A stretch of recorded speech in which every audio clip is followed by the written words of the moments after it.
Have you guys ever seen the Willy Wonka movie from the 70s? And there's that scene on the boat where Willy Wonka is taking them on a boat ride and the lights get crazy and he starts getting insane and there's weird images and the music is weird and the people are freaking out but they can't get off the boat and they're stuck on this boat and it gets weirder and weirder and weirder and it doesn't stop. Doesn't that feel like quarantine right now?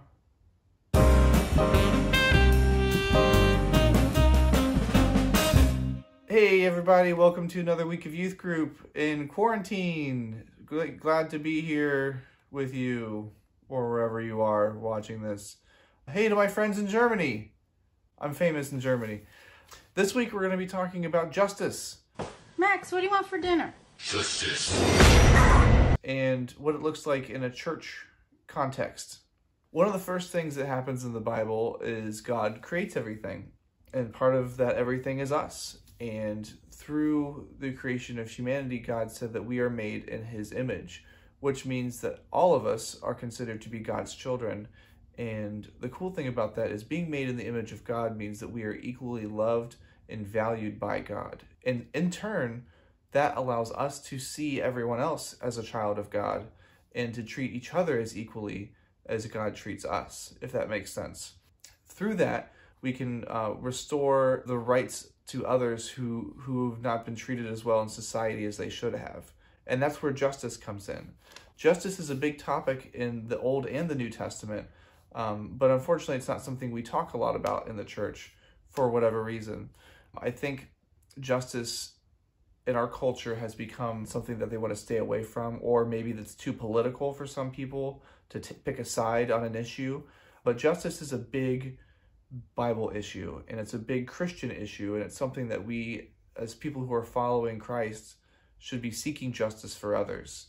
So let's define that a little bit. So typically the way we see justice in our society is, you know, we've got our superhero movies, and we've got our TV shows with like cops and stuff like, what are those cop shows? Law and Order and Chicago police fire shows, SpongeBob. There's all these shows about justice.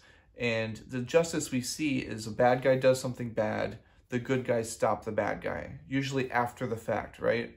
After something bad has already happened. That type of justice is retributive justice. Retributive justice. In the Law and Order example, the bad guy does something bad, the bad guy goes to jail. Retributive justice. So there are punishments and consequences for actions if you do something bad, right? That's not the only type of justice. The type of justice we see most of the time in the Bible is actually restorative justice. Restorative justice. And this is the type of justice that leads to healing. So it restores communities, it restores spirits, it restores people rather than punishes people. We see injustice and we see inequality all the time. One of my favorite phrases when I was a kid was, "That's not fair." Usually I'd get punished for something by my mom and I'd say, well, that's not fair because my sister didn't get punished for the same thing or my brother didn't get punished for the same thing. But my mom would say the thing that she always said, which was, life's not fair. And it never sat right with me that when she would say life's not fair, because why isn't life fair? Why can't life be fair for everybody? Why does it have to be unfair? And for me, it was trivial things like I just had to pick up my toys or something. But there's a bigger sense of justice that we need to seek out for all people. So if life isn't fair for all people, then we need to seek justice for that. We need to find ways that life can be fair. And maybe not always fair, but at least equitable.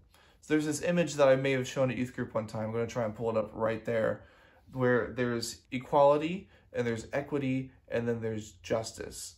We want to teach people how to live more equitably and to break down the barriers of injustice so that people can live freely.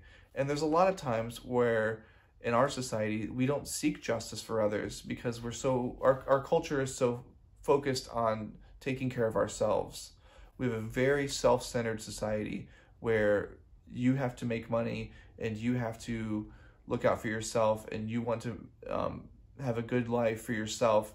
We like to support charities and we like when people are doing good things in the world, but we don't try to alleviate the problems of why those things are there in the first place. One of my favorite questions is to ask why. Time for us to conquer the world. Why? By right of superior intelligence, I am best suited to guide the destiny of this planet. Why? My empirical powers give me the mandate. Why? Because it's something I want to do. Okay, love you. When we ask why things are happening, it can lead us to answers that may not be easy, but can help us to find justice for people. Because when things aren't fair, or when things aren't going the right way for all people, we can ask why and get to the root of a problem that may be bigger and more systemic than we even realize. Part of justice work is advocacy. That's where you speak out for people who can't speak up for themselves. A few years ago, I was able to go to a conference, and as a white man, I was one of the minorities in the group. It was really cool for me to be in an experience where I wasn't around other people that looked like me. It helped me put my privilege in perspective, and it helped me to realize that there are people who don't have the same life experience as me. Because I am white and I am straight and I am male, that's not how everybody lives. And so it's good for us to get outside of our own perspectives and to see how other people live and see what kind of struggles people have had over their lives, and how we, people who may have more privilege, can help alleviate those problems. So I may not have had as much injustice, but I can use my privilege to help speak up for people who need to seek more justice or have more, need to be raised up, or maybe they don't have a voice. Maybe no one has asked them the right questions or has heard their questions. And so I can be the one to speak those questions for them. And to